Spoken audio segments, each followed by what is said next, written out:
One of the big launches here at Frankfurt, and by big I mean literally big, is this, the all-new Land Rover Defender. Now this is one of the most iconic 4x4s ever, and it comes in an all-new avatar. And it's been not an easy job, but Land Rover has got it absolutely spot on, because this car is immediately identifiable as a Defender. It's got all the design cues, it's got that robust, very boxy, upright stance, but it still looks fairly modern. And the talking point also is that they have ditched the body-on-frame chassis which underpinned the earlier Land Rover for decades, and it's been replaced by an all-aluminium monocoque. And there's a lot packed into this car.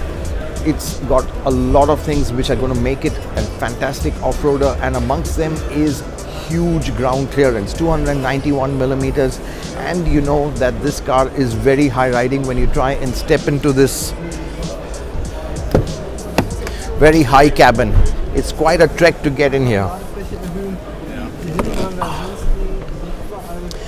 Of course, if you spec this car with air springs, it does lower down, but on coil springs, this car has a pretty high ride height.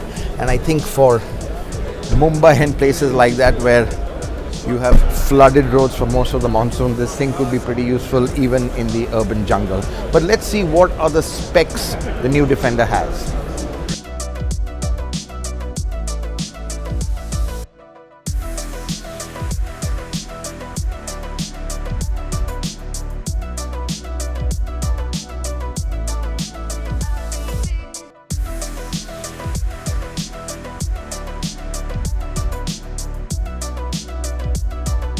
Yes, the Defender gets some serious hardware for hardcore off-roading.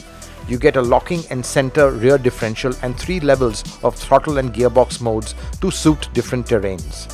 But what's really high-tech is Land Rover's Clear Sight ground view, which displays the road under the bonnet and ahead of the front wheels on a central touchscreen.